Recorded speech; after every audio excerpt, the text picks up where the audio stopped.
On the morning of January 17, 1991, Captain Steve Tate throttled his F-15 Sea Eagle to full military power on the sun-baked runway at Al-Kharj Air Base in Saudi Arabia, released the brakes, and felt 29,000 pounds of thrust from each Pratt & Whitney F-100 PW220 turbofan engine slam him back into the ACESII ejection seat as the fighter accelerated through 90 knots, rotated at 140, and climbed vertically into the pre-dawn darkness over the Persian Gulf.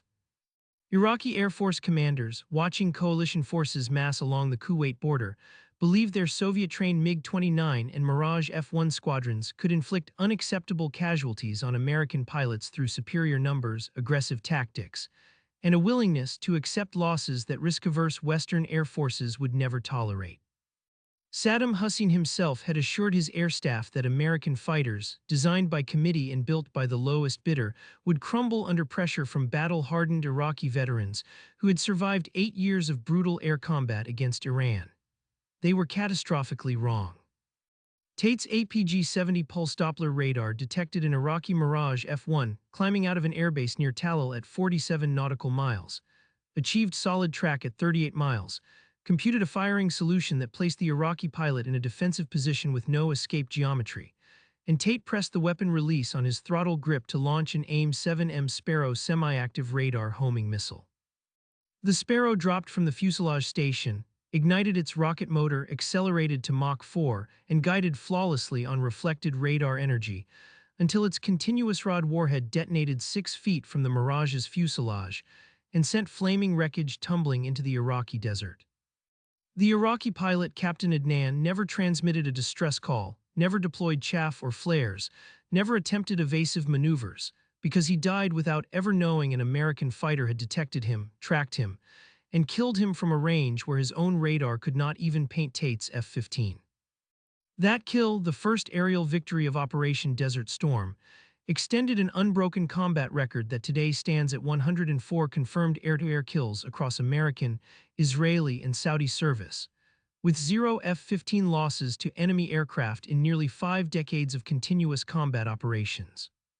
The story of how the McDonnell Douglas F-15 Eagle became the most lethal air superiority fighter ever deployed begins not with American innovation, but with Soviet paranoia and the cascading intelligence failures that shaped Cold War procurement. In 1967, Western intelligence agencies detected flight testing of a massive Soviet interceptor designated MiG-25 Foxbat, capable of speeds exceeding Mach 2.83 and operational altitudes above 80,000 feet, specifically designed to intercept American B-70 Valkyrie bombers and SR-71 Blackbird reconnaissance aircraft that the Soviets feared would penetrate their airspace with impunity.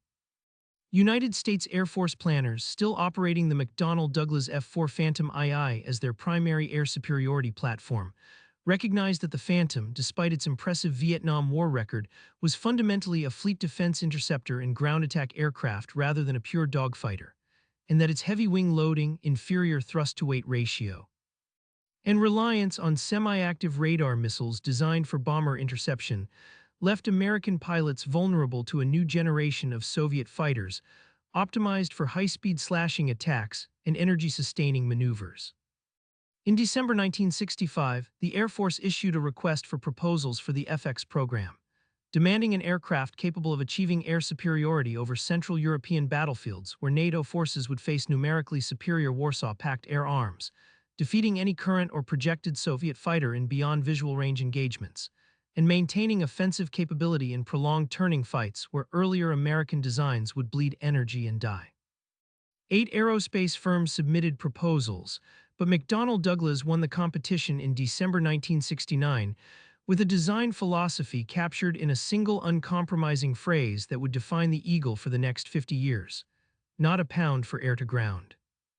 Unlike every previous American fighter that compromised air-to-air performance to carry bombs, rockets, and air-to-ground ordnance, the F-15 would be built exclusively to kill other aircraft, and every system, every component, every ounce of structural weight would serve that singular purpose with 0 exceptions and 0 compromises. The engineering decisions that transformed the F-15 from a design study into an operational fighter reveal how McDonnell Douglas leveraged hard-won lessons from Vietnam air combat and Israeli experience against Soviet-equipped Arab air forces. Twin Pratt& and Whitney F-100PW100 turbofan engines, each producing 23,450 pounds of thrust with afterburner, gave the production F-15A a thrust-to-weight ratio of 1.07 to 1 at typical combat weight, allowing the aircraft to accelerate in a vertical climb, sustain 9G turns without bleeding airspeed, and outclimb any Soviet fighter from sea level to 60,000 feet. The wing design, featuring a moderately swept trapezoidal planform with 608 square feet of area paired with a combat weight around 44,000 pounds, produced exceptionally low wing loading that allowed sustained turn rates exceeding 20 degrees per second at altitudes, where thinner air would force heavier Soviet designs to reduce turn rate or risk departing controlled flight. The flight control system combined mechanical linkages with hydraulic actuators to give pilots direct, immediate control inputs without the lag, overshoot, or pilot-induced oscillation common in early fly-by-wire designs, allowing Eagle drivers to point the nose precisely where they wanted with an authority that made the aircraft feel like an extension of the pilot's own body. The cockpit layout, dominated by a Kaiser Electronics head-up display projecting all essential flight data, targeting information and weapons status onto the windscreen, allowed pilots to track enemy aircraft, monitor fuel and weapons, and maintain spatial awareness without ever looking down at instrument panels, a capability that proved decisive in the split-second decision cycles where air combat lives or dies. The Hughes APG-63 X-band pulse Doppler radar, the most sophisticated airborne fire control system fielded in the 1970s, could detect fighter-sized targets at ranges exceeding 100 nautical miles, track multiple contacts simultaneously while maintaining search volume coverage, resist ground clutter and chaff jamming that blinded earlier radar designs, and guide AIM-7 Sparrow semi-active radar homing missiles to kills at distances where enemy pilots had no idea they were being hunted. The weapons integration that allowed F-15 pilots to employ their missiles with unprecedented lethality reflected McDonnell Douglas's obsessive focus on reducing pilot workload and decision time during high-G maneuvering. 4 AIM-7 Sparrow medium-range radar-guided missiles mounted on fuselage stations beneath the aircraft provided beyond visual range punch-out to 30 nautical miles, using semi-active radar homing that required the launching F-15 to maintain radar illumination on the target until the missile's proximity-fused continuous rod warhead detonated. 4 AIM-9 Sidewinder infrared-guided missiles mounted on wing pylons gave pilots short-range heat-seeking capability for targets inside visual range or maneuvering to defeat radar lock. An internally mounted M61A1 Vulcan 20mm rotary cannon loaded with 940 rounds of linkless high-explosive incendiary ammunition provided the ultimate fallback weapon for knife-fight engagements where missiles might not have time to arm or track. The fire control system allowed pilots to select weapons, designate targets, and authorize launches using hands on throttle and stick controls that never required removing hands from primary flight controls, while the head-up display automatically updated to show selected weapon parameters, firing cues, and target tracking data with clarity that turned aerial combat from a test of raw stick-and-rudder skill into a coldly efficient execution where the pilot who saw first decided first. And shot first would win regardless of how well the enemy could maneuver. The combat debut of the F-15 Eagle came not from American squadrons still working through operational testing and tactics development, but from the Israeli Air Force, which received its first F-15A Baz fighters in December 1976 under a foreign military sales agreement designed to restore the qualitative edge Israel had lost when Soviet arms shipments flooded Syria, and Egypt with modern MiG-23 floggers and SA-6 gainful surface-to-air missiles. Israeli pilots, already legendary for their aggressive beyond visual range tactics and kill ratios that averaged 5-to-1 against Arab opponents, immediately recognized that the Eagle offered performance margins so wide they could dictate every aspect of air combat: when to engage, when to disengage, when to kill from ranges where return fire was physically impossible. On June 27, 1979, Israeli Air Force Captain Moshe Melnick intercepted a formation of Syrian MiG-21 fishbed interceptors climbing out of Damascus to patrol the Lebanese border, detected them on his APG-63 radar at 58 nautical miles, tracked them through their climb and turn toward Israeli airspace, maneuvered his F-15 into an offensive position that placed the sun behind him and denied the Syrians any chance to acquire visual contact, and fired a Rafale Python 3 infrared-guided missile from 8 nautical miles that tracked onto the lead MiG's engine exhaust and destroyed the aircraft in a fireball visible from Beirut. The Syrian pilot, a veteran of multiple Arab-Israeli wars who had survived dogfights against Israeli Mirages and Phantoms, died without ever seeing the Israeli F-15, without ever knowing he was under attack, without transmitting a single radio call to warn his wingmen. Moshe Melnick had just scored the first aerial victory in F-15 history, inaugurating a combat record that would become the most lopsided in aviation. 104 confirmed kills, 0 losses across American, Israeli, and Saudi operations spanning Lebanon, Iraq, the Balkans, and Syria. The 1982 Lebanon War, known in Israel as Operation Peace for Galilee, provided the F-15 Eagle its first large-scale combat test against a modern integrated air defense network, and produced results so one-sided that Western military analysts initially questioned whether Israeli kill claims were exaggerated propaganda. Between June 6 and June 11, 1982, Israeli F-15s and F-16s engaged Syrian Arab Air Force fighters over Lebanon's Bekaa Valley in a series of engagements that destroyed 85 Syrian aircraft, including at least 40 kills attributed specifically to F-15 Baz squadrons, against 0 Israeli F-15 losses. Syrian pilots flying Soviet-supplied MiG-21 bis Fishbed interceptors, MiG-23 MS Flogger swingwing fighters, and even a handful of MiG-25 Foxbet high-speed interceptors, discovered that none of their training under Soviet advisors, none of their modern equipment, and none of their attempts at coordinated multi-axis attacks could overcome the fundamental reality that Israeli F-15 pilots controlled the engagement from detection through kill. Israeli doctrine emphasized beyond visual range engagements, where four-ship F-15 formations operated with 2 aircraft designated as primary shooters responsible for prosecuting radar-guided missile kills, while 2 wingmen flew defensive positions to maintain situational awareness and protect against Syrian fighters attempting flanking attacks. The APG-63 radar's track-while scan mode allowed each Israeli Eagle to monitor up to 10 Syrian fighters simultaneously, prioritize targets based on threat geometry and weapons employment range, and cue AIM-7 Sparrow launches at the precise moment to maximize probability of kill, while minimizing the risk of fratricide against other Israeli aircraft maneuvering in the same battle space. Syrian pilots trained in Soviet-style ground-controlled intercept tactics, where command posts on the ground vectored them toward Israeli formations using voice commands over radio,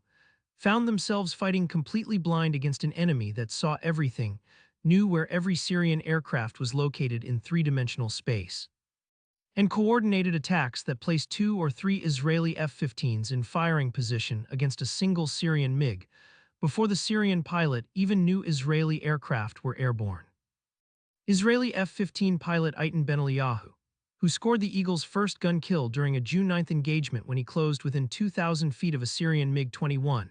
and triggered a 3-second burst from his M61A1 Vulcan cannon that shredded the MiG's fuselage and killed the pilot instantly, described the Bekaa Valley engagements in clinical terms that captured the psychological asymmetry of the air war.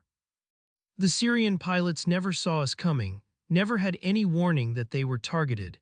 never understood what was happening until the missile warhead detonated or the cannon rounds tore through their cockpit. Syrian Air Force commanders, watching their squadrons disappear from radar scopes without ever engaging Israeli fighters, began ordering pilots to jettison external fuel tanks and flee at maximum speed toward Syrian airspace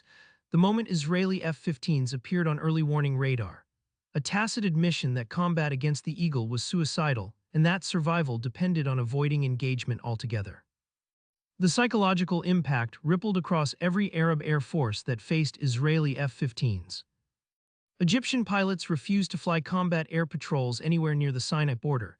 Jordanian pilots maintained strict radio discipline to avoid revealing their positions to Israeli radar. And even elite Syrian units that had performed well against earlier Israeli aircraft began requesting transfers to ground attack squadrons where they could bomb targets and return home rather than fly air defense missions that amounted to death sentences. Operation Desert Storm in January and February 1991 provided the United States Air Force its first opportunity to employ F-15C Eagles in sustained high-intensity combat, and validated every design assumption McDonnell Douglas had made 2 decades earlier. 36 F-15CS from the 1st Tactical Fighter Wing at Langley Air Force Base, the 33rd Tactical Fighter Wing at Eglin Air Force Base, and the 58th Tactical Fighter Wing at Luke Air Force Base deployed to Al-Kharj, Dhahran, and Tabuk air bases in Saudi Arabia in August 1990, began flying combat air patrols over southern Iraq and Kuwait in January 1991, and proceeded to systematically dismantle the Iraqi Air Force in a 6-week campaign that saw American Eagles score 34 of the coalition's 37 total air-to-air kills, without losing a single F-15 to enemy action. Captain John Kelk, flying with the 58th Tactical Fighter Wing, destroyed an Iraqi MiG-29 Fulcrum on the opening night of the war using an AIM-7 Sparrow fired from 32 nautical miles, killing the Iraqi pilot before he could employ his own R-27 radar-guided missiles. Captain Robert Greeter, also of the 58th, destroyed 2 Iraqi Mirage F-1s on January 17 using back-to-back AIM-7 shots that killed both French-built fighters within 90 seconds. Captain Rick Tolini intercepted 2 Iraqi MiG-25 Foxbats attempting to flee toward Iranian airspace at speeds exceeding Mach 2.5 on January 19, tracking them with his APG-70 radar through their high-speed dash, and launching AIM-7 Sparrows that ran down both Foxbats despite their desperate attempts to outrun American missiles. Captain Rory Drager and Captain Charles Magill, flying a 2-ship F-15C patrol west of Baghdad, detected 4 Iraqi MiG-29s climbing out of Balad Air Base at 43 nautical miles, coordinated their intercept geometry to place themselves in offensive positions with altitude and energy advantage, and destroyed all 4 Fulcrums using a combination of AIM-7 Sparrows and AIM-9 Sidewinders fired from ranges where the Iraqi pilots never acquired radar contact on the American Eagles. The technological advantages that gave American F-15 pilots such overwhelming superiority over Iraqi opponents rested not on any single system, but on the integration of radar, weapons, electronic warfare, and data link capabilities that created information dominance impossible for Iraqi pilots to counter. The Hughes APG-70 radar installed in late production F-15CS offered 50% greater detection range than the earlier APG-63, improved resistance to chaff and electronic jamming, and the ability to track 8 targets simultaneously while guiding 4 AIM-120 AMRAAM active radar homing missiles towards separate targets without requiring continuous illumination from the launching aircraft. Iraqi MiG-29 pilots, flying the Soviet Union's most advanced export fighter and equipped with Phasotron N019 pulse Doppler radars and R-27 semi-active radar missiles, discovered that their weapons required them to maintain radar lock on American F-15s through the entire missile flight time, forcing them to remain pointed at Eagles that had already turned cold after launching fire-and-forget AMRAAMs and were maneuvering to set up follow-on shots. The tactical electronic warfare system integrated into American F-15CS combined the ALR-56C radar warning receiver, which detected and identified Iraqi radar emissions and provided threat azimuth and priority to the pilot, with the ALQ-135 internal countermeasures suite that automatically jammed hostile fire control radars and cued chaff and flare dispensing to defeat radar-guided and infrared-guided missiles. The Joint Tactical Information Distribution System, installed on F-15CS beginning in the early 1990s, created a data link network that allowed every American Eagle to share radar tracks, target assignments, and threat data across the entire strike package, producing a common tactical picture where every pilot knew the location of every friendly and enemy aircraft in 3-dimensional space and could coordinate attacks to maximize kills while minimizing the risk of friendly fire or wasted missile shots. The evolution of beyond visual range missiles carried by F-15 pilots transformed air combat from engagements requiring close maneuvering to long-range executions, where enemy formations died before crossing into friendly airspace. The AIM-7 Sparrow carried by early F-15 as in the late 1970s offered a maximum kinematic range of approximately 20 nautical miles and used semi-active radar homing that required the launching aircraft to maintain continuous radar illumination on the target from launch through warhead detonation, exposing the shooter to counterattack from enemy wingmen during the missile's time of flight.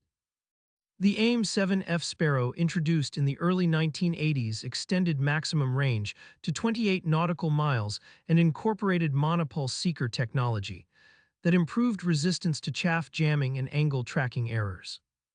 The AIM-7 Sparrow, employed during Desert Storm, pushed kinematic range to 33 nautical miles added digital processing that further improved countermeasures resistance, and incorporated a new warhead with pre-fragmented continuous rods that increased lethality against maneuvering targets. The AIM-120A AMRAAM, fielded operationally in 1991 just as Desert Storm concluded, revolutionized beyond visual range tactics through its active radar seeker that required mid-course guidance updates via data link but guided itself autonomously in the terminal phase, freeing the launching F-15 to turn away immediately after launch and maneuver defensively, while the missile prosecuted its own intercept against targets up to 50 nautical miles away. Later AIM-120C and AIM-120D variants extended range beyond 70 and 100 nautical miles respectively,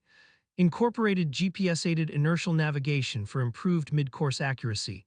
and added two-way data links that allowed the launching aircraft to redirect missiles in flight toward higher priority targets. The human element, the training pipeline and tactical doctrine that produced F-15 pilots capable of exploiting their aircraft's technological advantages to maximum lethality, proved equally decisive in achieving the Eagle's undefeated combat record. American pilots selected for F-15 training typically arrived at the formal training unit with over 200 hours of undergraduate pilot training in T-38 Talon supersonic trainers, providing a foundation in high-performance, jet handling, formation flying, and basic aerobatic maneuvering. The F-15 FTU at Tyndall Air Force Base, or Kingsley Field Air National Guard Base in Oregon, required 50 to 70 sorties covering basic aircraft handling, instrument procedures, tactical formation, basic fighter maneuvers against dissimilar aircraft, and beyond visual range intercepts using the APG-70 radar and AIM-7 or AIM-120 missiles against realistic target drones and adversary aircraft. Only after completing the FTU did pilots report to operational squadrons, where mission qualification training taught them to employ the F-15 in large force exercises, surface-to-air threat environments, electronic warfare scenarios, and night operations that replicated the chaos and complexity of actual combat. Red flag exercises held multiple times annually at Nellis Air Force Base in Nevada threw newly qualified Eagle drivers into scenarios with over 100 aircraft, realistic surface-to-air missile threats replicated using ground-based radar systems, and adversary squadrons flying F-16s and contract aircraft using Soviet tactics, forcing pilots to make split-second decisions under pressure or watch their simulated deaths displayed on the mission debrief screen. Israeli F-15 pilots underwent even more intensive training under the constant threat of actual combat, with many accumulating over 1,500 hours in type, and dozens of real air-to-air engagements against Syrian and Lebanese targets that provided lessons no peacetime exercise could replicate. Israeli doctrine emphasized aggressive beyond visual range tactics, where F-15 formations operated at high altitude to maximize radar detection range, employed terrain masking and electronic warfare to deny Syrian early warning radars accurate tracking, and coordinated multi-axis attacks that overwhelmed Syrian air defense networks and forced defenders into reactive postures where they died without ever achieving offensive positioning. The tactical asymmetry became painfully apparent during every engagement. Israeli pilots logged over 150 hours of flight time annually with extensive simulator training, realistic adversary practice, and live-fire missile employment, while Syrian pilots averaged fewer than 60 hours per year due to fuel shortages, maintenance downtime, and peacetime safety restrictions that left them barely proficient in basic takeoffs and landings, much less capable of mastering the complex radar intercept geometry and high-G maneuvering required to survive against F-15s. Iraqi Air Force pilot quality during Desert Storm proved even worse, with most MiG-29 and Mirage F-1 pilots averaging fewer than 100 hours of annual flight time, and almost no realistic training against modern Western tactics or electronic warfare environments. Iraqi pilots captured after the war admitted in debriefings that they had been ordered to engage coalition aircraft, but knew before takeoff they would not survive, that their mission was to die bravely for Saddam rather than flee and face execution by internal security forces. Iraqi commanders, recognizing that continued air-to-air combat was suicidal, began fleeing to Iran in late January 1991, with over 100 Iraqi aircraft of all types crossing the border to seek internment rather than face guaranteed destruction at American hands. The few Iraqi pilots who chose to fight discovered that every tactical option available to them was fatal. Turning cold and attempting to flee meant abandoning their mission and accepting defeat. Turning hot and pressing the attack meant accepting head-on engagements against missiles traveling Mach 4 with zero chance of survival. And attempting beam maneuvers to defeat American Doppler radars failed because AIM-7M and AIM-120 seekers were too sophisticated to be fooled by simple geometric spoofing. The strategic and psychological consequences of the F-15's undefeated combat record extend far beyond the 104 individual pilots who died in flaming wreckage scattered across Lebanon, Iraq, and the Balkans. Every adversary air force contemplating military operations against the United States or its allies must plan around the assumption that American or Israeli F-15s will achieve air superiority within hours if not minutes, that enemy fighters will be destroyed before they can employ their weapons, and that ground forces will operate under constant threat of air attack with no friendly fighters available to contest American control of the skies. That assumption forces nations like Iran, North Korea, and China to invest enormous resources in long-range surface-to-air missiles, hardened aircraft shelters, underground command bunkers, and mobile air defense systems designed to survive the initial American onslaught, resources that might otherwise fund offensive capabilities or economic development. The deterrent value of the F-15, the knowledge among adversary pilots that engaging American Eagles means certain death, has prevented countless regional conflicts from escalating into full-scale wars because potential aggressors recognize they cannot win air campaigns and therefore cannot achieve their strategic objectives. The F-15 Eagle will eventually be replaced in American frontline service by F-35A Lightning IIs offering all-aspect stealth that the Eagle can never match in sixth-generation, next-generation air dominance platforms incorporating artificial intelligence, directed energy weapons, and loyal wingman drones not yet publicly disclosed. But the lessons learned from 5 decades of F-15 combat operations, the understanding that air superiority demands uncompromising specialization, and that multi-role compromises lead to mediocrity and defeat, will shape American fighter design for generations. The United States will never again field an aircraft optimized for close-in dogfighting at the expense of beyond visual range lethality, because the F-15 proved conclusively that pilots who see first and shoot first win regardless of turning performance. The United States will never again accept technological parity or marginal advantages as sufficient, because the Eagle demonstrated that overwhelming superiority deters wars and guarantees victory when deterrence fails. And the United States will never again sacrifice combat capability for lower procurement costs or easier maintenance, because the F-15 taught an unforgettable lesson: the most expensive fighter is the one that loses. In the final accounting, the F-15 Eagle's 104 victories and 0 losses across nearly 50 years of continuous combat stand as irrefutable proof that American air power, properly resourced and properly employed, remains unstoppable against any adversary foolish enough to challenge it. Enemy pilots who believed that courage, superior numbers, or aggressive tactics could overcome American technological dominance learned the truth in the last seconds of their lives as AIM-7 Sparrows and AIM-120 AMRAAMs detonated against their cockpits and sent them plummeting toward the earth in flames. Soviet MiG pilots, Syrian MiG pilots, Iraqi MiG pilots, all of them trained by competent instructors, all of them flying modern aircraft equipped with radar and missiles, all of them brave men willing to die for their nations, every single one of them dead. They never saw the American or Israeli F-15 that killed them. They never received warning that they were targeted. They never had any chance to defend themselves or fight back. And that brutal reality, more than any technical specification or performance metric, defines the legacy of the Eagle and the unforgiving nature of modern air combat. An aircraft so utterly dominant that the only rational choice for enemy pilots was to stay on the ground and survive, because taking off meant inevitable death against an opponent who saw everything, knew everything, and killed without hesitation or mercy. Subscribe to Classified Warfare to discover more untold stories of how American technological supremacy shattered enemy confidence and rewrote the fundamental rules of modern warfare. The next time a rival nation boasts that their 5th-generation stealth fighter will finally challenge American air dominance, remember the 104 pilots who believed exactly the same thing and died without ever understanding what killed them.